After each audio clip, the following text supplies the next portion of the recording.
Complicado, né, gente? Bom, vocês estão tendo aula com todos os professores aqui pela plataforma ou não? Sim, então sim, Como é que tá? professor. Oi? Estamos sim. Então, né? Sim, só o Tá. professor Newton que ele está deixando gravado. É,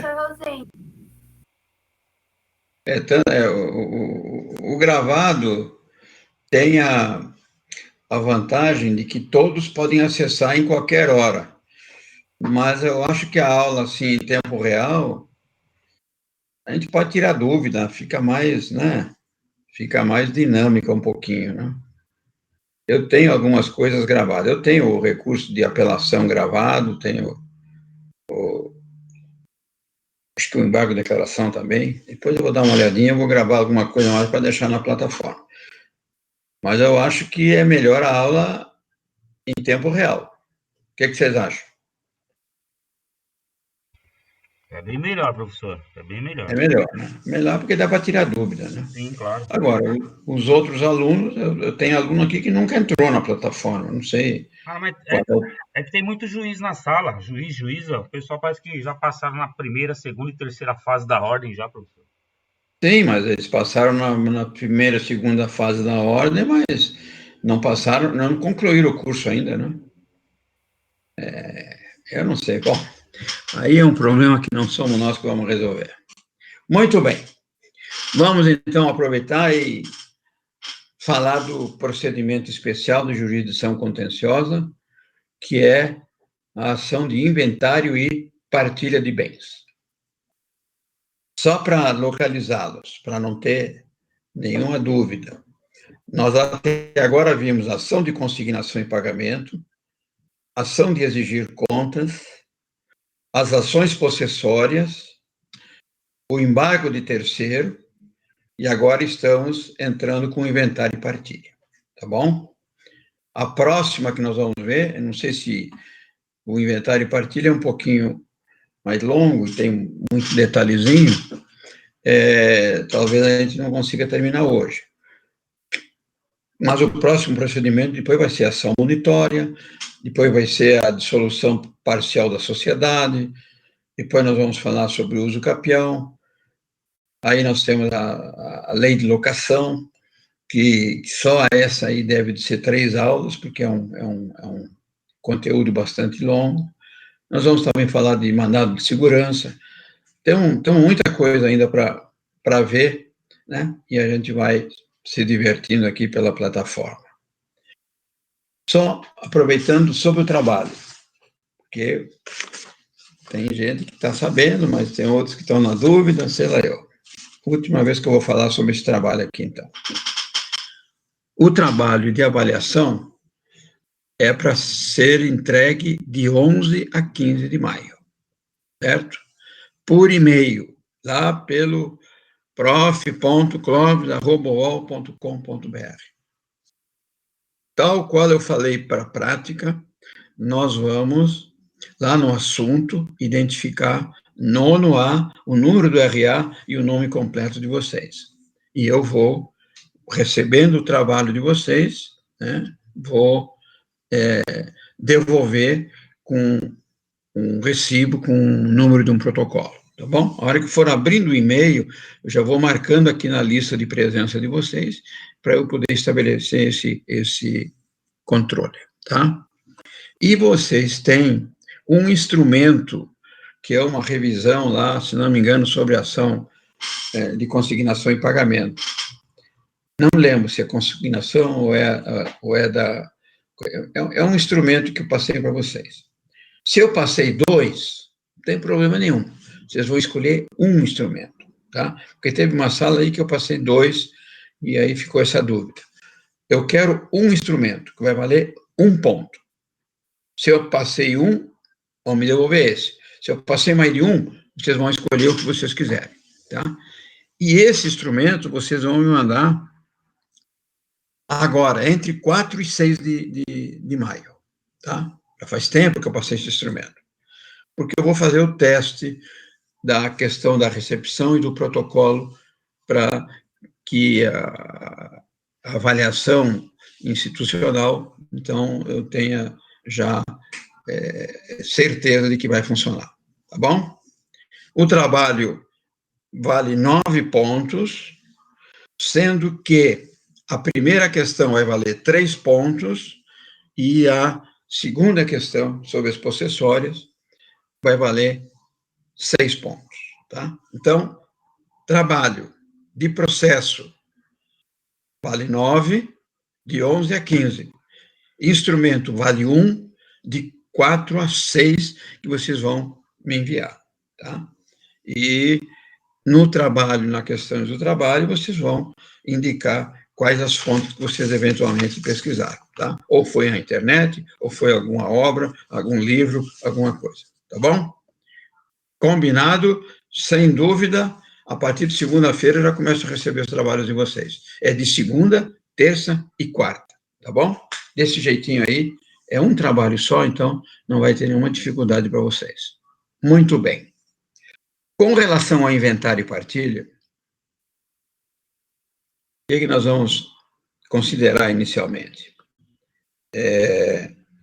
Ele vem previsto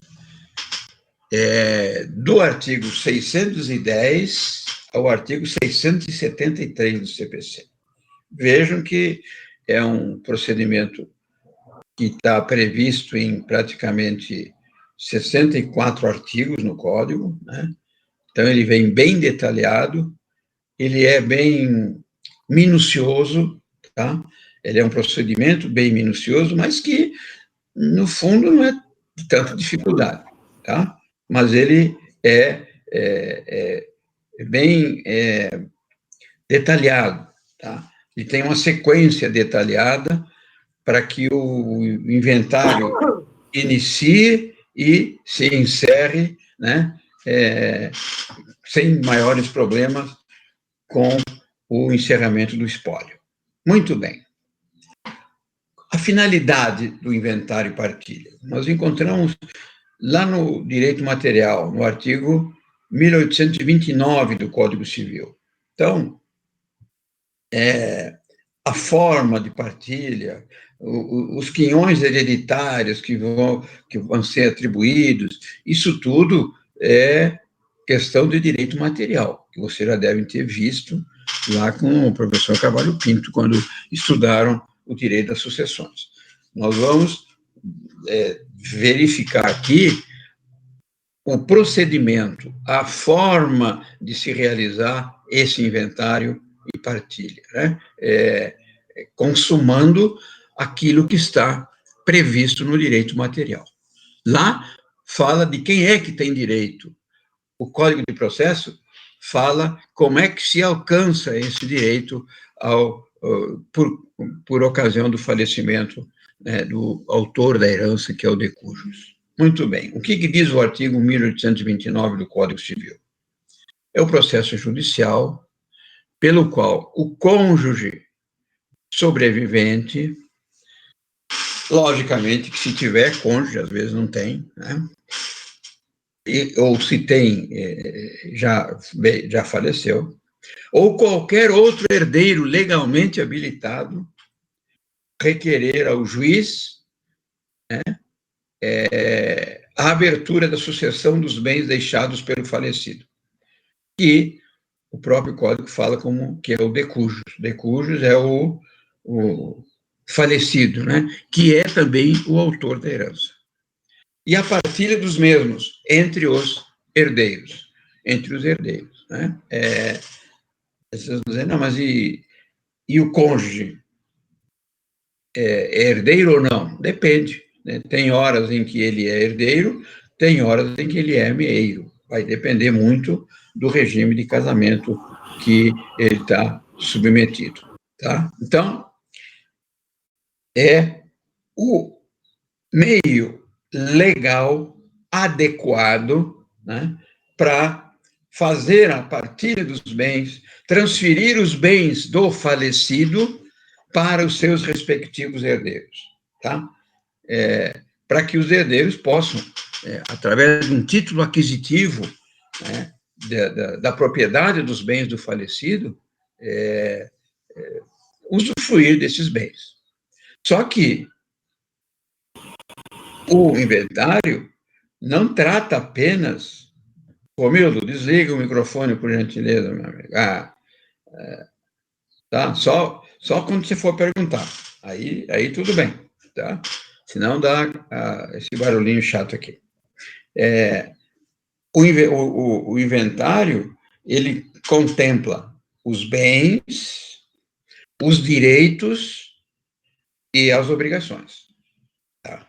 Não é só o filé, né? Todo mundo, quando vem alguém falecer, fala, agora eu vou receber os bens. Ele recebe os bens, mas também, se tiver obrigações, até a força da herança, os bens do falecido respondem.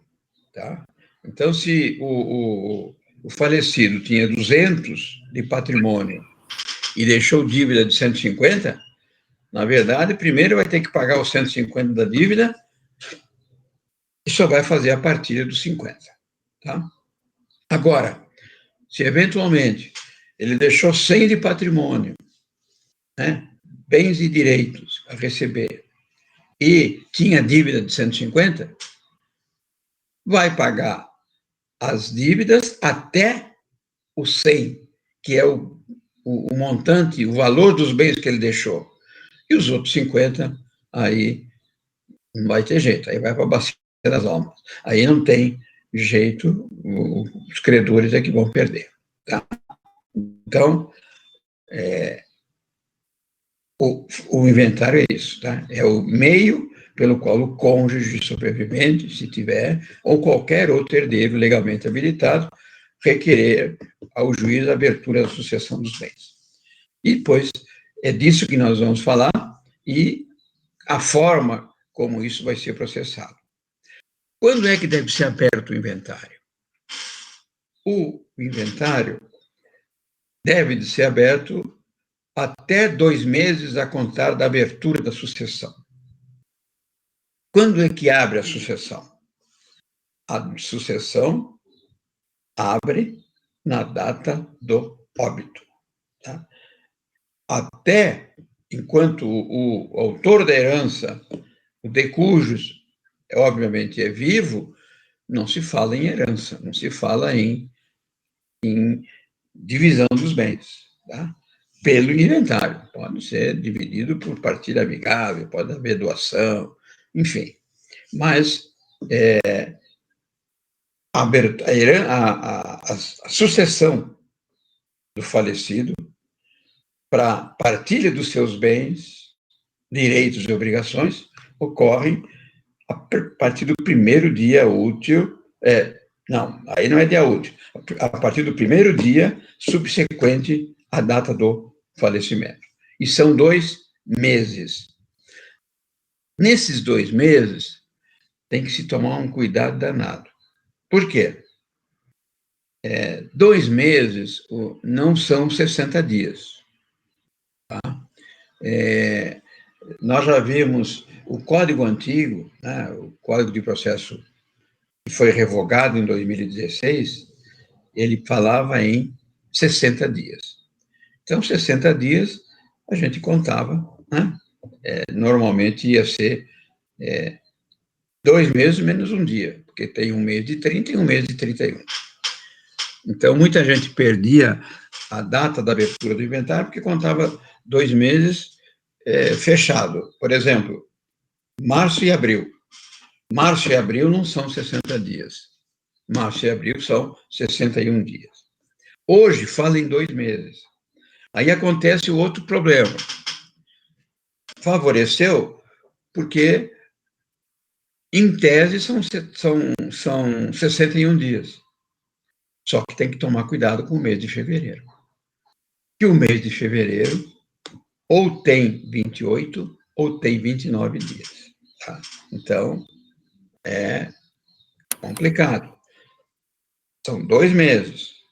2 meses, repito, não são 60 dias. Tá? Artigo 611. Por quê? Porque isso tem consequência. Se eu não abrir o inventário no prazo legal, pode ficar sujeito ao pagamento de uma multa, certo? Então, é dessa multa que tem que se fugir. Né? para evitar mais encargos ao espólio. Muito bem. Romildo, fala, Romildo.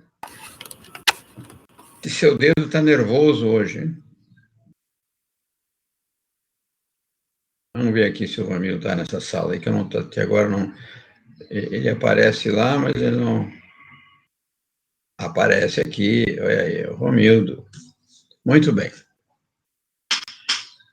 O que é importante ressaltar? Vocês já ouviram falar em inventário no cartório, direto no cartório. Então, hoje existem duas formas de se fazer um inventário e partilha de bens. Havendo testamento, o que é o testamento? É aquela manifestação de última vontade deixado pelo falecido, né? Quando em vida, obviamente. Tá? E tendo testamento, o inventário tem que ser pela via judicial. Tendo interessado incapaz, se tiver um herdeiro incapaz, ou seja, menor de idade, e não é só o menor de idade que é incapaz. Eu posso ter alguém com 30 anos, alguém com 40 anos, que é herdeiro e é incapaz, né? Desde que tenha sido declarada essa incapacidade por decisão judicial.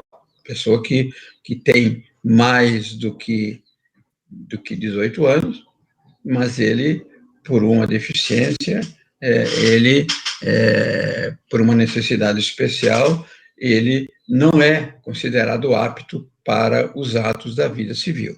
Então, esse vai, sendo incapaz, o inventário e a partilha terá que se processar perante o Poder Judiciário, porque o inventário aí tem que ser judicial. Existem hoje entendimentos na jurisprudência que, mesmo tendo testamento, ele possa ser feito extrajudicialmente. Mas aí tem um detalhe. Tendo testamento, primeiro o testamento tem que ser registrado em juízo. A abertura do testamento é em juízo. Tá? Ele se leva o testamento a registro em juízo. Então, existem algumas decisões que, desde que sejam todos maiores e capazes, que o testamenteiro leva o testamento a registro em juízo e depois, mediante a expedição de um alvará, o juiz autoriza que os herdeiros façam o inventário no cartório de notas. Isso não é a regra, mas eu tenho visto decisões judiciais nesse sentido, tá? Mas, já que vai registrar o testamento, que obrigatoriamente tem que ser registrado em juízo, né? Inclusive o Ministério Público tem que participar desse ato, né? Essa era a alegação maior de que teria que ser em juízo quando tem testamento, porque o Ministério Público não pode andar de cartório em cartório por esse Brasil afora para acompanhar a realização de inventários de partilhas. Do mesmo jeito que ele não pode para acompanhar inventário que envolva interesses menores ou de incapazes. Mas, então, já antecipo isso para vocês, né? Não sei se alguém já leu alguma coisa a respeito, mas a regra, então o direito é cheio das regras e das exceções. A regra, tendo testamento ou herdeiro incapaz, ou ambos, a regra é que o inventário seja feito mediante o Poder Judiciário. Tá? Então, vem essa exceção que agora está se desenhando, a possibilidade de se fazer um extra necessário, isso é previsto no Código de Processo Civil e no próprio Código Civil. Muito bem. Portanto, aí vamos para o melhor. No entanto, vamos para a segunda hipótese. Se todos forem capazes e concordes, significa o quê? Todos os interessados, de todos os herdeiros, com a forma de partilha dos bens, poderá, vejam bem, poderá fazer seu inventário e partilha por escritura pública, a qual constituirá título hábil para o registro imobiliário. Então, não é alternativo. Quem decide, se todos forem maiores e houver concordância com a partilha, com a forma de partilha, quem decide qual é o melhor caminho, judicial ou extrajudicial, são os próprios interessados na partilha. Tá? Agora, se cada um quiser uma coisa, se um quer o carro preto, outro quer o carro amarelo, outro, dois quiserem o apartamento da praia, aí não tem jeito. Aí não há concordância. E se não há concordância, aí tem que ser judicial. Certo? Então, num cartório de notas, né? Mediante o tabelião.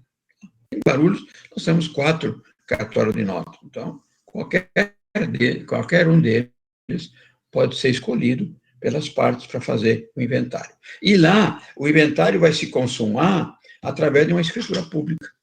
Todos vão comparecer, os interessados, né? O tabelião vai ser o condutor desse inventário, tá? Ele vai receber os documentos de todo mundo. A realização desse inventário depende da presença de advogado, tá?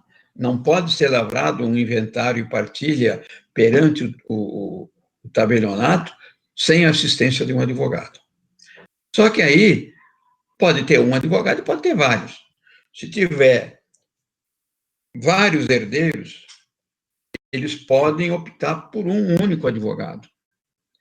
Ou podem optar, um escolhe um, dois escolhem outro, aí não há nenhum problema. O fato é que o tabelião só poderá lavrar a escritura na presença do advogado. Ou seja, vai constar no termo da escritura que as partes foram assistidas pelo advogado, doutor fulano de tal, pela doutora fulano de tal, OAB, número tal, papapá, papapá. E, obviamente, esse advogado ou essa advogada terão que assinar essa escritura.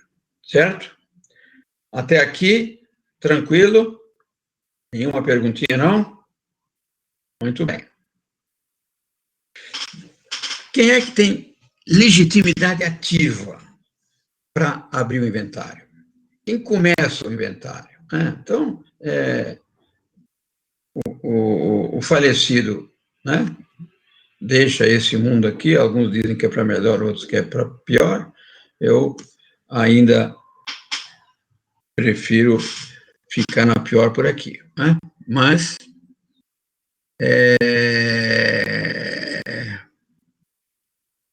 a Ana fez uma pergunta nesse meio termo. Bruno, esse trabalho em grupo não é o que temos que entregar agora, ele será para a próxima AB. Ah, sim, tá. Esse trabalho em grupo eu já falei várias vezes. Trabalho em grupo que era para o dia 25, se não me engano, de maio, esse fica para a avaliação B2, como havia sido decidido, tá? Nada de... Não vamos atropelar, que é sobre a lei de locação, tá? Esse aí, até a semana que vem eu vou passar um aviso para todos. Vou até prorrogar esse trabalho para o mês de junho, tá? Porque vocês estão bem atarefados aí com esse monte de trabalho agora para fazer. Mas esqueçam esse do dia 25 ou 26, não me lembro, e foquem nesse do dia 11 e do dia 15. Tá. Agora aqui, Robson, por um acaso você consegue gravar a aula? Não sei se por um acaso ou por vontade mesmo, né? Não, eu tô gravando, professor. Já gravei a Bom, primeira de prática então tá. e agora eu tô gravando a de processo também. Depois sobe pro Então tá. Instagram. Ô, pro Então YouTube. tá bom. Porque aí depois você pode. Aí depois você pode. Os outros podem aproveitar, né? É, eu já gravei de outros professores também, tô fazendo a mesma coisa. Tá. Essas aulas minhas que você gravar, passa o link para mim depois, Manda sim, professor. tá? Tá Tá bom, bom. pode deixar. É... então tá, o Robson aqui está gravando. Então, quem é que tem legitimidade ativa? Significa o quê? Quem é que pode abrir o inventário? Então, existem várias possibilidades, tá? Dadas pelo artigo 615 e dados pelo artigo 616. Primeiro vem a regra, e depois vem os demais legitimados a fazerem a abertura desse inventário. A regra, artigo 615. Quem estiver na posse e administração do espólio. Então, quem é que está na posse? Normalmente é aquele que está convivendo com o falecido. Normalmente, se ele é casado, é com a esposa, né, que estava no dia a dia. Por que quem estava na posse e administração do espólio? Porque essa é a pessoa que se presume que conheça melhor da situação dos bens do falecido, né? E aonde que estão os bens, que estejam na posse dos bens. Às vezes, via de regra, é a companheira, a esposa, né? Ou o esposo, porque nós estamos tratando aqui, dando a ideia que só morre o homem, morre a mulher também, né? Então, às vezes é o filho, um dos filhos. Antigamente era o filho mais velho que cuidava das coisas da família, hoje isso aí tá meio mudado, né? Então, às vezes é um filho, dois filhos, esses é que administram, que tem maior conhecimento sobre aonde que estão os bens do falecido. Então, esse tem a preferência do artigo 615. Mas vem o 616 e diz o seguinte: pode também quem tiver legitimidade concorrente. Significa o quê?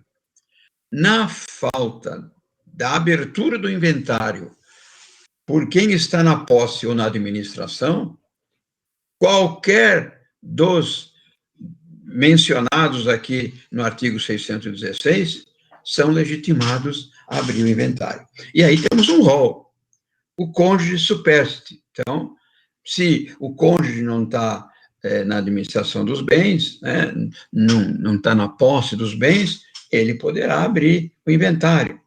O herdeiro, quando fala o herdeiro, qualquer um dos herdeiros, né? Se o sujeito tinha 3 filhos, 10 filhos, qualquer dos filhos pode abrir o inventário, né? O legatário tem competência para abrir o inventário. O testamenteiro, né? Aquele que recebe a incumbência de abrir o inventário e de cumprir o inventário. O que é o testamento? É a manifestação de última vontade deixada pelo falecido, né? Prevalece o último em relação aos anteriores. Às vezes, o, o, o falecido, quando em vida, fez um testamento, em um determinado momento, né? Depois ele se arrependeu, ele faz o outro testamento, vale o último testamento devidamente registrado, tá? O testamento hoje, obrigatoriamente, ele é lavrado perante no cartório, né? E, e o oficial maior do cartório é que lavra o do cartório, perante ele que é lavrado o testamento. Lavrado esse testamento através de uma escritura, ele é levado a registro. Existe um cartório específico no estado de São Paulo, onde todos os testamentos dos mais de 550 municípios do estado de São Paulo estão localizados. Então, esse cartório centraliza todos os testamentos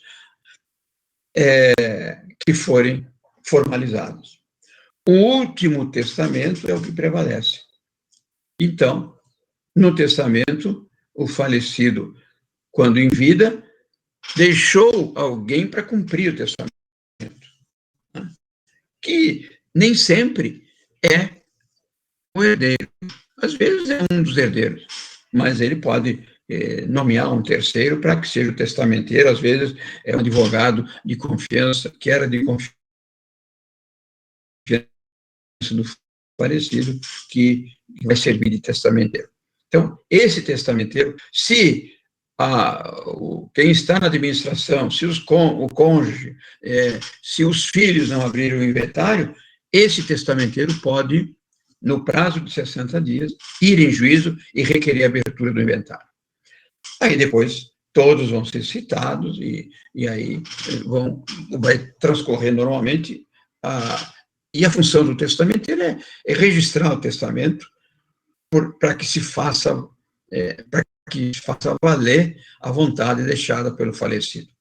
Logicamente que ele pode testar, existem limites, né? Ele pode testar só 50% da sua ameação, ele não pode testar para todo mundo.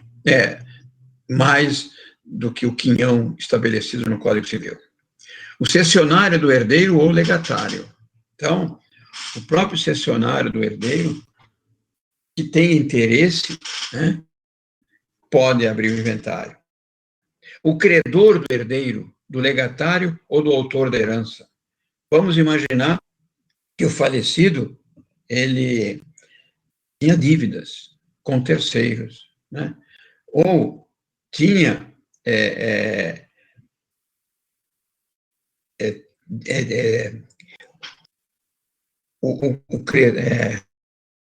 esse inciso, né? O credor do herdeiro, do legatário ou do autor da herança. Então, o falecido tinha dívida e faleceu dia 1º de abril, aí tinha um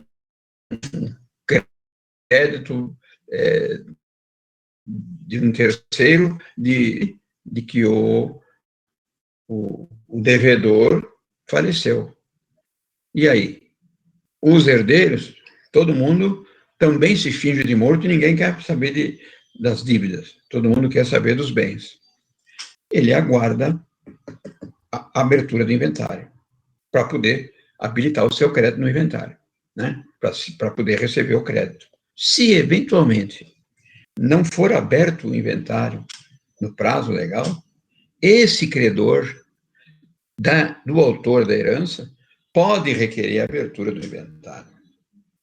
Vamos imaginar que tem um herdeiro que está devendo e não tinha com que pagar. Na medida em que houve o falecimento, o credor toma conhecimento que esse herdeiro vai receber herança.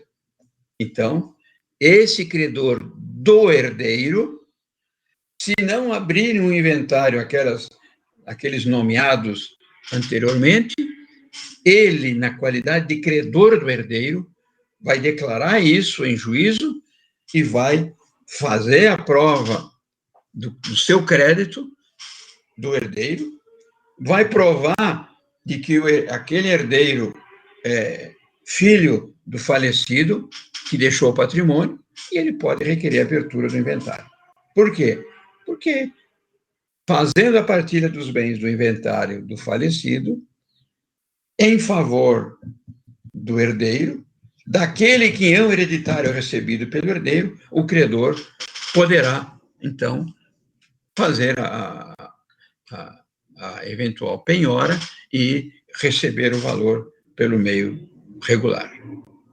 O Ministério Público, havendo herdeiros interessados, incapazes, isso dificilmente ocorre, mas o Ministério Público está legitimado a fazer abertura de inventário quando existem herdeiros incapazes e os demais não deram a movimentação devida para a abertura do inventário, tá? Então, a função do Ministério Público, nós temos lá no artigo 178 do Código de Processo Civil, quais são as atribuições do inventário, do Ministério Público. E uma das atribuições sabidas do Ministério Público é que ele representar o interesse dos incapazes. Então, o promotor de justiça pode requerer a abertura de um inventário também. A fazenda pública, quando tiver interesse, significa o quê? Crédito, dívidas fiscais do falecido, né?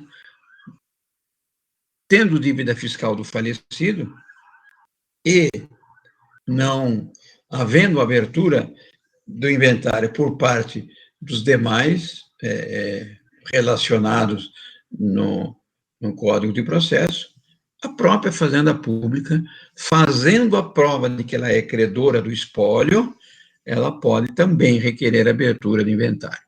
Vejam bem, o fato de poder não quer dizer que ele faça isso com frequência. Não. Eu, sinceramente, tenho 40 anos de advogado e nunca vi fazenda pedir abertura de inventário. Tá? A máquina da Fazenda Pública é tão emperrada, tão ineficiente, que eles não têm estrutura para fazer esse tipo de atuação. Mas poderiam fazê-lo, sem dúvida. Estão autorizados pela lei a fazê-lo. Normalmente, o que acontece? A Fazenda fica numa situação muito cômoda. Por quê? Se o espólio é devedor, se o falecido era devedor, e a partir do falecimento aquilo tudo vira espólio, a Fazenda pode ficar sentada tranquilamente, aguardando. Por quê? Porque a homologação da partilha dos bens, ao final, depende da juntada de uma certidão negativa de impostos. Se tiver dívida, para homologar a partilha, vai ter que chegar na Fazenda e pagar as dívidas que tem. Seja Fazenda Pública estadual, seja Fazenda Pública municipal, seja Fazenda Pública nacional. Tá? Se o falecido tinha dívida de imposto de renda, se tinha uma execução de imposto de renda, que ele deixou de pagar, ou coisa parecida. Se o devedor tinha uma dívida de PVA, e se o devedor tinha uma dívida na prefeitura, IPTU, ISS, ou coisa parecida, ele não vai conseguir fechar o inventário, né? Os herdeiros não vão conseguir encerrar o inventário se não tiver certidão negativa. Então, esse é um grande...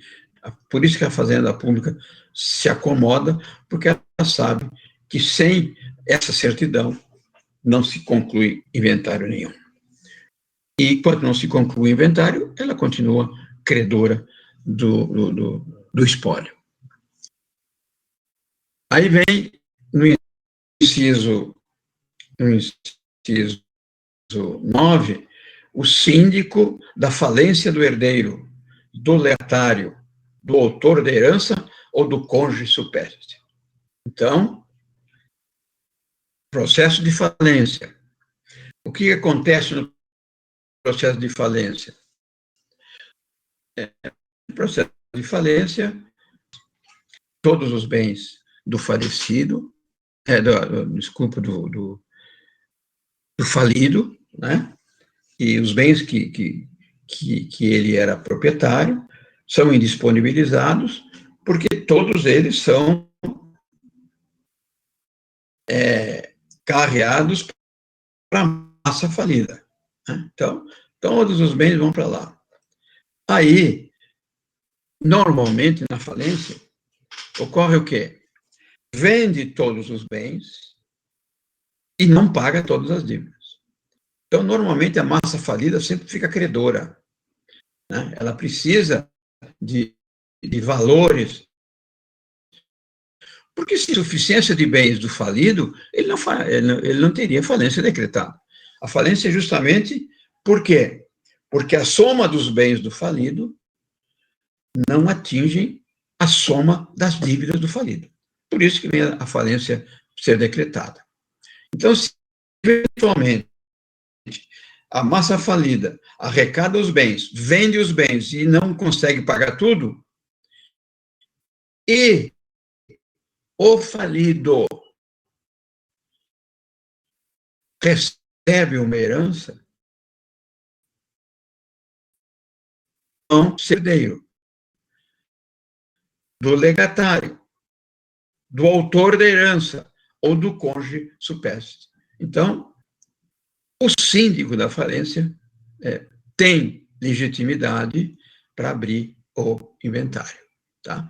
Por essa razão, para resguardar o interesse, né, da massa em relação ao herdeiro, legatário, autor da herança ou do cônjuge supérstite, tá? Eu advoguei muitos anos no interior, muitos anos, não, de 90 até 95. E lá eu vivenciei várias situações, né, de pessoal, principalmente a pequenas propriedades lá na zona rural, né, propriedades de 8 hectares, 10 hectares, em que era a família que trabalhava, né, na tal de agricultura familiar. Então, era uma área pequena, com o pai, 1, 2, 3 filhos e a esposa. Então, eles é que tocavam aquilo ali, eles é que produziam. E, normalmente, havia necessidade de recursos e iam nos bancos, ia no Banco do Brasil, que eu era advogado do Banco do Brasil, para obter empréstimo. E faziam os empréstimos, né? E, muitas vezes, com a garantia hipotecária. Quando falecia o chefe da família, aquele que assumiu a dívida perante o banco, ninguém tinha pressa ou interesse em fazer o inventário. Por quê? Porque se fizesse o inventário, o Banco do Brasil, como credor, né, e a Fazenda Pública como interessada, por causa dos tributos, entraria no inventário e praticamente levariam tudo. Principalmente o banco que tinha garantia hipotecária. Então, ficava 2 meses, 3 meses, 4 meses, 1 ano, 2 anos, e a dívida permanecia, não havia pagamento de nada, e tinha o inventário não se iniciava. Em várias oportunidades, nós, como advogados do banco, representando o credor, nós fazíamos a prova do óbito, fazíamos a prova dos herdeiros e requeríamos a abertura do inventário. Tá? Para quê? Para que o banco pudesse receber os valores, e normalmente, quando havia essa omissão dos herdeiros na abertura do inventário, era quase certo que eles iam terminar ficando sem nada. Por isso que eles não abriam o inventário, né? Era de doer o coração, muitas vezes, porque esses agricultores pequenos são os que mais sofrem com a história, né? O pequeno, aliás, na vida é assim, o pequeno é que se ferra mesmo. Bom, mas era meu compromisso como profissional, como empregado, tinha que fazer isso aí. Muito bem. Então, vamos ver o procedimento agora do inventário. Até aqui, alguém quer fazer alguma perguntinha ou não? Todo mundo entendendo ou não estão entendendo nada? Sei lá, o que está acontecendo. Alguém quer fazer alguma pergunta? Não? Vamos lá. Professor, eu não entendi bem sobre esse caso do falido. Pode colocar um exemplo? Certo. Quem é? A Bruna que está perguntando. Muito bem. Bruna, vamos imaginar o seguinte. Um processo de falência significa o quê? O processo de falência, vamos imaginar que o João, tá, tenha a sua insolvência, a sua falência decretada. e ele está devendo, né? Na falência decretada, né? O juiz, primeiro despacho do juiz no processo de falência, ele decreta a falência, a abertura da falência, ele indisponibiliza todos os bens do falido e nomeia um síndico para administrar a falência, né? É assim que funciona na falência. Então, vamos imaginar que o João teve a falência decretada, reuniu os bens que ele tinha, na falência chama todos os credores, sejam eles credores do fisco, seja eles com garantia real, seja eles os chamados credores quirografários, aqueles sem nenhuma garantia, e se chega à seguinte conclusão. O patrimônio do João, os bens arrecadados, veículo, terreno, algum dinheiro em banco, tal, 50 mil reais. Nessa falência, vêm os credores e declaram os seus créditos. Crédito na falência, 150 mil. Então, tem 150 mil de credores e tem 50 mil de bens. O juiz vai chegar e vai fazer o quê? Então, vamos vender os bens e vamos aguardar para fazer a distribuição dos valores entre as categorias de credores. Credores quirografários, credores, o fisco, né, os credores trabalhistas e os credores com garantia real, enfim, tem a sequência dos credores. Resumo, não vai dar para pagar todo mundo. Nesse meio tempo, o síndico da falência toma conhecimento que o pai do João veio a falecer e que ele tinha um grande patrimônio e que os herdeiros não abriram o inventário. O que o síndico pode fazer? O síndico pode requerer a abertura do inventário ou provocar a abertura do inventário para que, partilhados os bens no inventário, do pai do João, que era rico, consequentemente, o João vai receber parte da herança dentro do seu quinhão hereditário, consequentemente, o João vai ter bens recebidos do inventário. E esses bens recebidos do inventário vão ser arrecadados pela massa falida para terminar de pagar os credores que ficaram sem receber. Então, por isso que o síndico passa a ter interesse em abrir o inventário, para movimentar o inventário, para provocar a partilha dos bens em favor de um herdeiro, para que ele possa, então, com esses bens, pagar os credores da massa falida. Entendeu? Pode ter morrido o falido? Não. Morreu o autor da herança. Tá? O inventário é do autor da herança. Agora, o filho do autor da herança vindo a falir, o síndico passa a ter direito a provocar o inventário para trazer os bens para a massa falida. Certo? Bruno, entendeu agora? Então, tá bom. Vamos ver esse procedimento, então.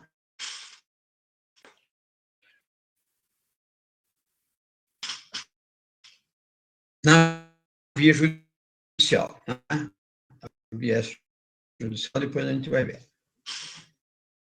Qualquer das pessoas legitimadas pode requerer, antes que se complete o prazo de 2 meses, a contar da abertura da sucessão, ultimando-se nos 12 meses subsequentes. Isso é uma grande... Muitas vezes, ele não se encerra por vontade das partes, mas é por qualquer dificuldade. Tá? Então, que ele tem que começar em 60 dias, isso é uma realidade. Em 2 meses é uma realidade, porque senão tem uma penalidade. Agora, Eu conheço inventários que estão há 10 anos, 12 anos, 15 anos, e não se encerra. Poucos bens, harmonia entre a família, tudo se resolve facilmente. A confusão no inventário dá quando há litígio, quando há choque de interesses. O caso aí do Gugu Liberato é o exemplo mais real e mais presente disso aí. Com certeza, esse inventário do Gugu Liberato não vai resolver antes de 5, 10, 15 anos. Né? Por quê? Porque filhos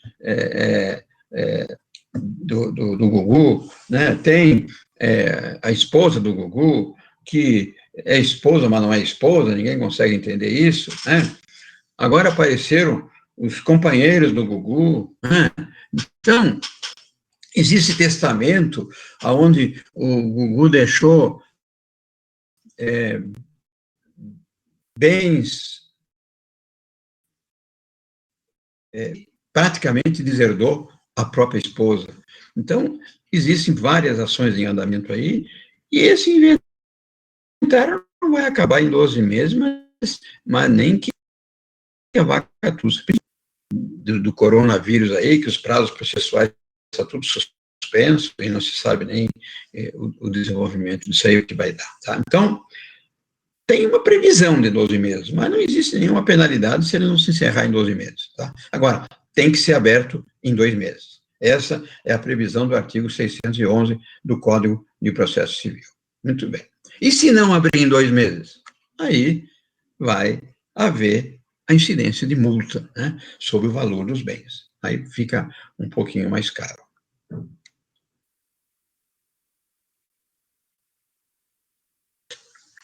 A grande estrela no processo de inventário é a figura do inventariante. O que significa a figura do inventariante? O inventariante é aquele que, nomeado pelo juiz, né, logo no início do inventário, ele vai administrar o espólio. O que é o espólio? O espólio é uma figura jurídica, né, que nasce com a morte do autor da herança. A partir do momento em que o autor da herança, aquele que tem os bens, veio a falecer, a partir daquele momento abre a herança e ali deixamos de falar no nome do falecido para falar em nome do espólio do falecido. Quando é que nasce, então, o espólio? Com a abertura da sucessão.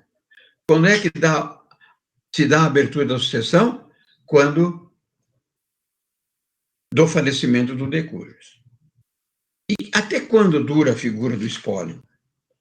O espólio perdurará até o encerramento do inventário e a homologação da partilha e entrega do quinhão hereditário para cada um dos respectivos herdeiros. Tá? Então, o inventariante pode ter atuação de 1 mês, pode ter atuação de 1 ano, 10 anos. Tá? Enquanto não se encerrar o inventário, enquanto não for homologada a partilha dos bens, enquanto não for entregue o quinhão hereditário para cada um dos interessados, permanece essa figura do espólio. E o espólio será representado sempre pelo inventariante. E o inventariante, nós vamos ver, né, ele é nomeado pelo juiz, está lá no artigo 617, para representar o espólio ativa e passivamente. Significa o quê? Se tiver uma ação em andamento contra o falecido, quando ele em vida, a partir do momento que houve o falecimento, aquela procuração outorgada pelo falecido para um advogado qualquer, perde o valor. Por quê? Não existe procuração vigente de gente morta, né? A procuração é o quê? É uma manifestação de vontade. A partir do falecimento do outorgante da procuração, a procuração automaticamente perde a sua validade. Então, vamos imaginar o pessoa, o X lá, né, veio a falecer. Ele tinha uma ação de despejo de um dos imóveis que ele era proprietário. Tem um advogado Y, que é o representante, procurador. Com a morte do X, que era o dono do imóvel, do qual havia uma ação de despejo, a procuração que ele outorgou ao advogado, ela perdeu o valor. O advogado não pode mais praticar atos em nome do morto. Vai ter que haver a regularização da representação processual ativa. Quem é que vai falar a partir dali em nome do falecido? A partir dali ele falará em nome do espólio de X. E aí ele terá que outorgar a procuração, ou renovar a procuração com o mesmo advogado, ou contratar um outro advogado. Tá? Por quê? Porque é ele o inventariante que cabe representar o falecido, tá? A partir do momento em que em que haja abertura da herança, tá? Do mesmo jeito, se tiver que mover uma ação após o falecimento, aí já em nome do espólio, quem é que vai contratar o advogado? O inventariante, né? E aí a ação vai ser movida em nome de quem? O espólio de fulano, representado pelo inventariante. Então, o inventariante assina a procuração representando o espólio, tá? E repito, essa figura do espólio, ele vai se materializar, né, da data do óbito até o encerramento da herança. E se, eventualmente, moverem uma ação contra o falecido, né? Às vezes a pessoa não sabe que a pessoa faleceu. Então, entra com ação. Entrando com ação, o inventariante vai se habilitar nesse processo contra o falecido, falando já em nome do espólio. Ele vai dizer que houve falecimento, que existe um processo de inventário tramitando pela vara tal, papapá, e vai falar, então, em nome do espólio. Como é que o inventariante prova que ele é o representante do espólio? Quando o juiz nomeia o inventariante, né, o inventariante firma um termo de compromisso perante o juiz. Para quê? Para que ele responda civil e criminalmente pelos atos praticados em nome do espólio. O inventariante, ele responde perante os demais herdeiros sobre todos os atos que ele venha a praticar. Tá? Então, é uma responsabilidade muito grande. Nós vamos ver daqui um pouquinho, né, quem é que pode ser inventariante e quais são as atribuições desse inventariante. O Renato colocou uma observação: estou vivenciando isso na prática. Inventário litigioso, eu não paguei valor de 20 mil imposto de transmissão.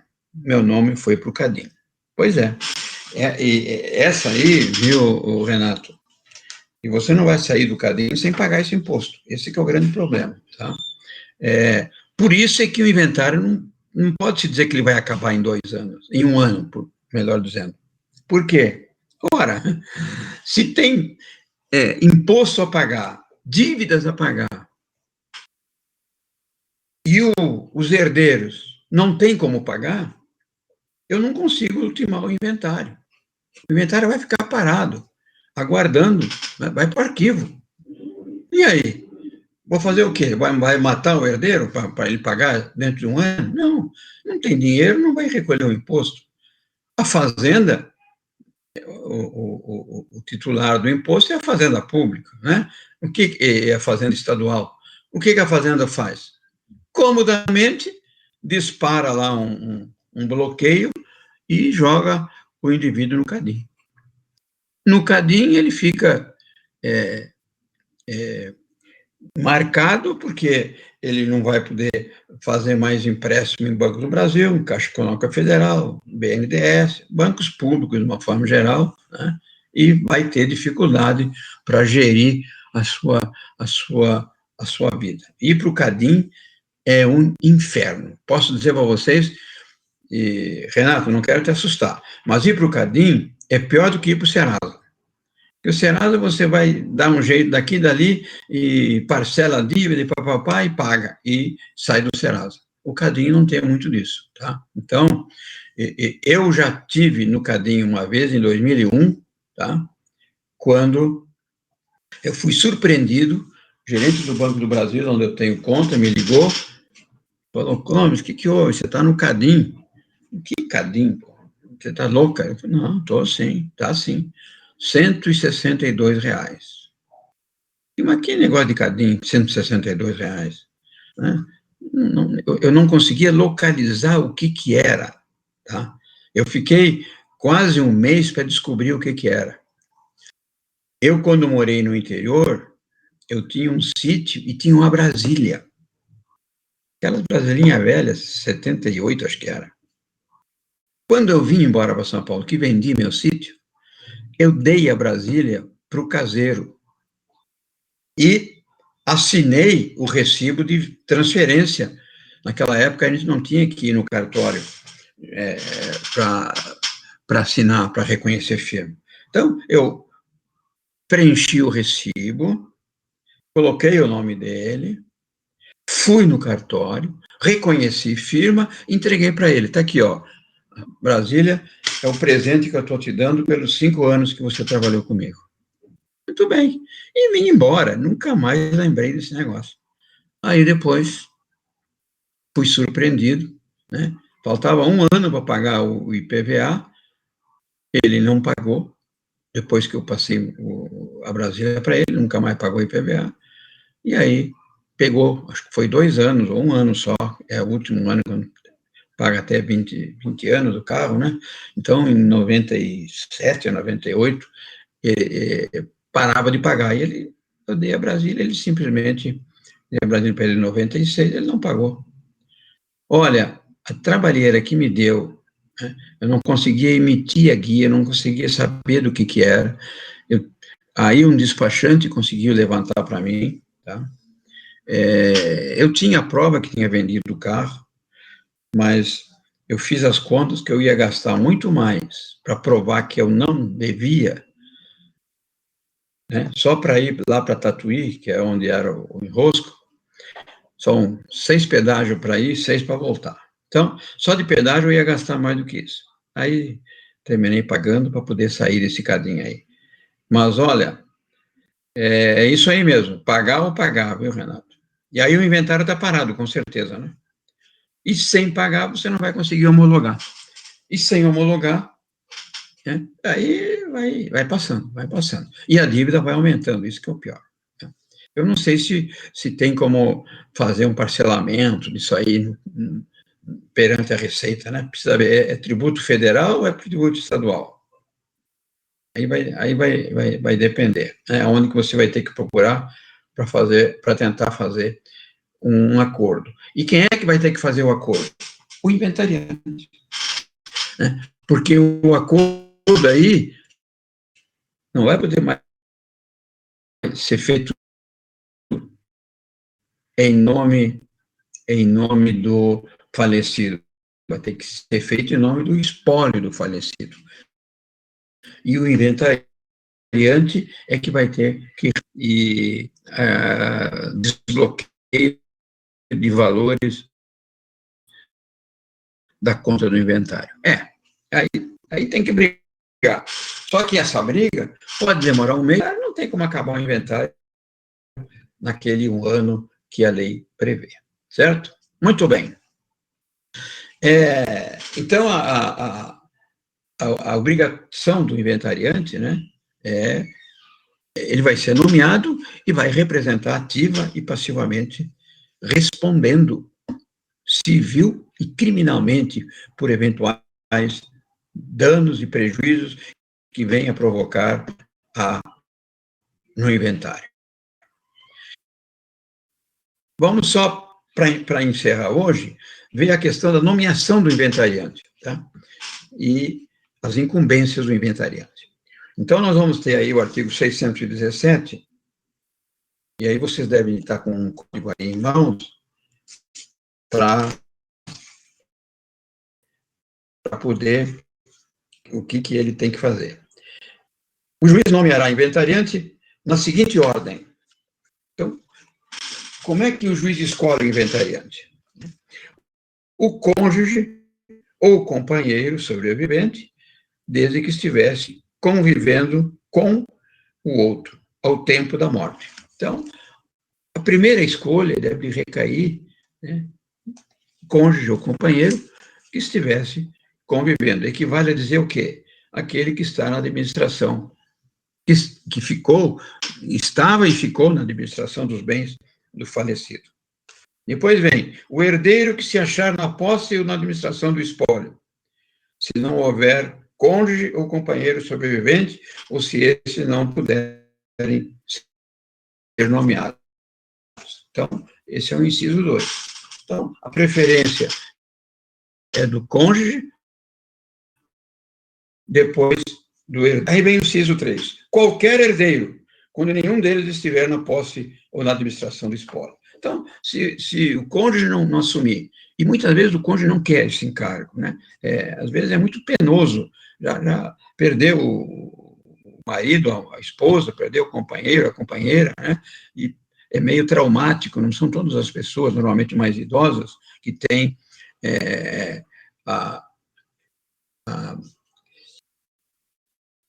vontade de participar de um momento desse da partilha, tá? Então, aí passa para os filhos, passa para o herdeiro. O testamento, o herdeiro menor, por ser o representante legal. Então, se ele só deixou um herdeiro menor, né, aí o representante desse herdeiro menor vai poder fazer a abertura vai ser nomeado o inventariante. O testamenteiro, se lhe tiver sido confiada a administração do espólio, ou se toda a herança estiver distribuída em legados. O cessionário do herdeiro, legatário, o inventariante judicial, se houver. Então, se nenhum desses nomeados aí aceitar o encargo, porque muitos nem querem o encargo, porque é de responsabilidade, né? O juiz pode nomear, inclusive, um inventariante que não tenha nada a ver com a herança. Pode nomear um advogado, pode nomear um administrador, um contador, alguém de confiança do juiz. O fato é que não pode haver inventário sem inventariante. Tá? Então, definir na forma aí do artigo 617 do Código de Processo. E todos aqueles, então, inventariante judicial, se houver, pessoa estranha, idônea, quando não houver inventariante judicial. Posso dizer para vocês que no estado de São Paulo não existe essa figura do inventariante judicial, que seria um serventuário da justiça, concursado para a função de inventariante judicial. Nós não temos aqui no estado de São Paulo essa figura. Então, tem estados a quem cabe a organização da justiça que podem criar essa figura, mas aqui em São Paulo nós não temos, tá? Então, vejam que o que é certo é que tem que ter inventariante, existe uma ordem legal seguida no 617, e se não tiver nenhum daqueles nomeados que compõem os interessados na partilha, o juiz poderá nomear até um inventariante estranho que não tenha interesse direto na partilha. Tá? Esse estranho, normalmente, nomeado pelo juiz, ele vai ser remunerado. Ninguém vai assumir o encargo desses, né, por exclusão e desinteresse dos demais, com o trabalho que dá e com a responsabilidade que tem, sem a devida remuneração. Tá? Então, normalmente, quando se chega nessa situação, há a remuneração. Dificilmente chega, porque, no fim, um dos herdeiros termina assumindo o encargo. Tá? Incumbências. Então, aí, para a gente finalizar nessa transparência aí, nesse slide número 7. Incumbências do inventariante. Essas incumbências estão no artigo 618 do CPC. E são várias, né? Vocês estão vendo aí que são 618, são 8 incisos, e depois ainda nós temos mais 4 no artigo 619. Então, vamos lá. 618, incumbe representar o espólio ativo e passivamente, em juízo ou fora dele, observando-se quanto ao dativo disposto no artigo 75. Então, é aquilo que nós já conversamos, representar ativa e passivamente o espólio. Tá? Muito bem. Administrar o espólio valendo-se, velando-se os bens com a mesma diligência que teriam se seus fossem. Então, aí vem a responsabilidade. Ele tem que cuidar dos bens, né? O falecido deixou 3 casas. As casas estão uma alugada, 2 vazias. Tem 2 casas que estão em situação deplorável de conservação, tá? O risco de invasão. O inventariante vai ter que proceder à reforma daquelas casas, tentar zelar por elas, alugá-las, se for o caso, né? Lógico que todas as despesas que ele fizer serão do espólio. Ele vai ser ressarcido de todas as despesas pelo espólio, tá? A Valdirene está fazendo uma pergunta aqui. Tira uma dúvida. Por gentileza, o trabalho que valerá... Puxa vida, gente, vamos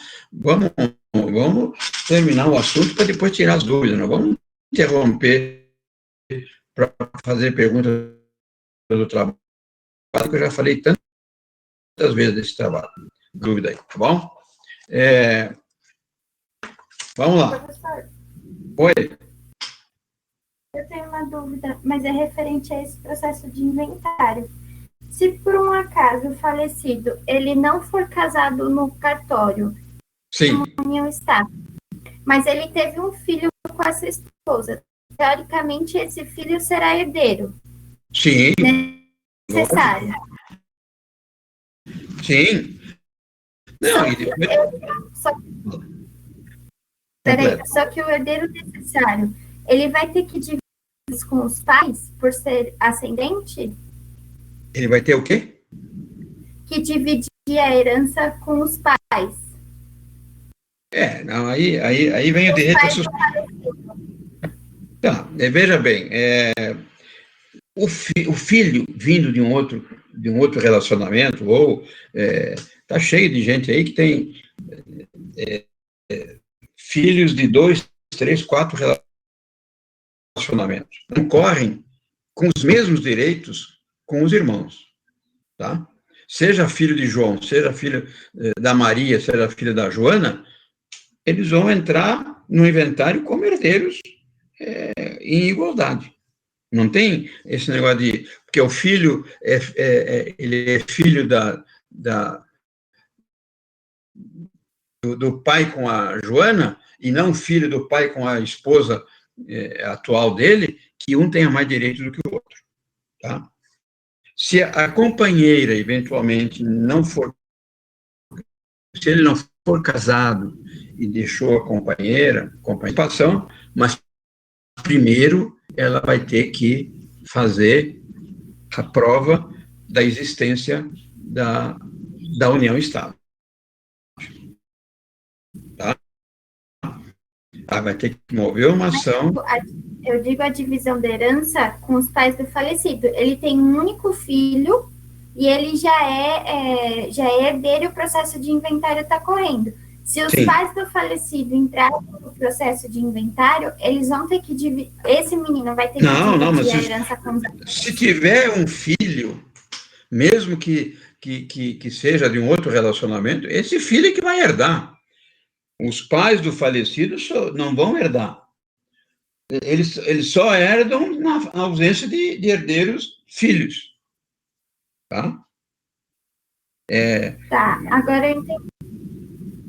Na prática, às vezes acontece, a pessoa fala, não, ele é filho lá de um outro relacionamento dele, e os pais se alvoram como detentores de direitos. Não, se tiver filhos, primeiro o filho.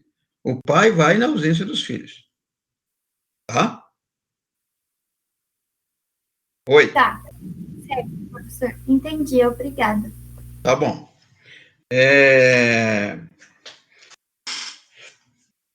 Vamos lá, onde que eu estava aqui? No inciso... fazer as despesas necessárias para a conservação e melhoramento dos bens do espólio. Esse que eu acabei de falar para vocês, né? E aí vem requerer a declaração de insolvência, no caso da insolvência que nós falamos, nós estávamos no 18, né? Juntar os autos de certidão de testamento, se houver, trazer à colação os bens recebidos pelo herdeiro ausente, renunciante ou excluído, prestar contas da sua gestão, né? E requerer a declaração de insolvência. A questão do testamento é, toda vez que se abre um inventário, o documento essencial que tem que ser conjuntado é a certidão da existência ou da inexistência de testamento. Tá? Aonde que nós vamos buscar essa certidão? Nesse cartório geral de registro de testamento em São Paulo. Agora há pouco, quando eu falei de testamento, o que eu falei para vocês? Vale o último testamento, e os testamentos são registrados num único cartório em São Paulo, para que ali haja o controle da existência ou não de testamento. Para evitar de que, existindo um testamento, se não se juntar à certidão, possam ser partilhados os bens entre os herdeiros e aquele favorecido no testamento ficar de fora. Tá? Então, hoje, o juiz abre o inventário e um dos documentos essenciais, junto com o óbito, junto com a certidão de nascimento dos herdeiros, é fazer a prova da existência ou da inexistência do testamento. Essa certidão a gente obtém até pela internet, tá? Pede ela direto ao cartório, recolhe uma taxa e manda a certidão de óbito e eles enviam, né, pela internet, enviam por e-mail para que se junte no processo de inventário, tá?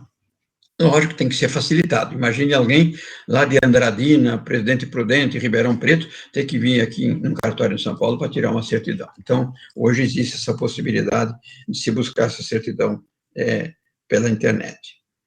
E o 619, que é uma atividade complementar do inventariante. Ouvidos os interessados e com autorização do juiz, alienar bens de qualquer espécie. Então, às vezes, tem um carro que é do falecido, não tem dinheiro para fazer um inventário, aí resolve, com um acordo, vamos vender o veículo, para com o dinheiro do veículo pagar as despesas, as custas, o imposto e o advogado. O advogado também é remunerado e é uma das boas ações que os advogados gostam, é ação de inventário. Então, você pode vender um terreno, pode vender um veículo, pode vender uma casa, né? Na zona rural, você pode vender cabeças de gado, enfim, né? Que para fazer dinheiro, para poder enfrentar as despesas do inventário, tá? E quem é que vai fazer essa venda? O inventariante, desde que tenha autorização judicial, desde que tenha um alvará judicial. transigir em juízo ou fora dele. Quando o inventariante representa o espólio, ele fala em nome do espólio. Então, ele pode fazer acordos, ele pode firmar contratos, tudo em nome do espólio, tá? Tudo em nome do espólio. Pagar dívidas do espólio, né? Esse é o lado ruim do inventariante, que ele tem que pagar as dívidas existentes do espólio e fazer as despesas necessárias para a conservação e o melhoramento dos bens do espólio, que é aquilo que eu falei para vocês, quando ele tem que conservar uma casa, né, quando ele tem que fazer uma pintura, consertar um vazamento, né, quando tem um veículo, tem que fazer licenciamento do veículo, no curso do inventário. Então, todas essas despesas que normalmente o falecido teria e que continuam existindo e que, a partir do falecimento, são de responsabilidade do espólio, consequentemente, o espólio, até o encerramento e a feitura da partilha, são de responsabilidade do espólio e devem ser cumpridas pelo inventariante. Certo? Muito bem. Vamos ver o que a Valdirene está querendo perguntar aqui. Só me tira uma dúvida. O trabalho que valerá nota para a 2, a revisão de locação, será para... Sim, eu já falei hoje mesmo isso aí, tá? Eu até falei que eu vou prorrogar esse prazo, porque a B2 com certeza vai ser lá para julho, agosto, sei lá eu quando é que vai ser. Tá? Então, foquem agora para fazer o trabalho deste trimestre. E depois façam o outro trabalho. Mas na semana que vem eu vou passar mensagem para as 3 turmas para marcar uma nova data para entregar, para que vocês tirem isso da preocupação de vocês e façam, e se preocupem agora com a avaliação do primeiro bimestre. Alguma dúvida? Ô, professor, o senhor quer que eu mande o link o senhor quer que eu mande o link das aulas no WhatsApp do senhor? Pode ser. O senhor fala o número para mim, por favor? É o 99613-8237. Ok, tá marcado, professor. Assim que eu subir elas, eu já mando o link pro senhor. Tá ótimo então. Obrigadão. Professor. Gente, tudo bem? Alguma dúvida? Vamos ver aqui se tem alguma mensagenzinha aqui.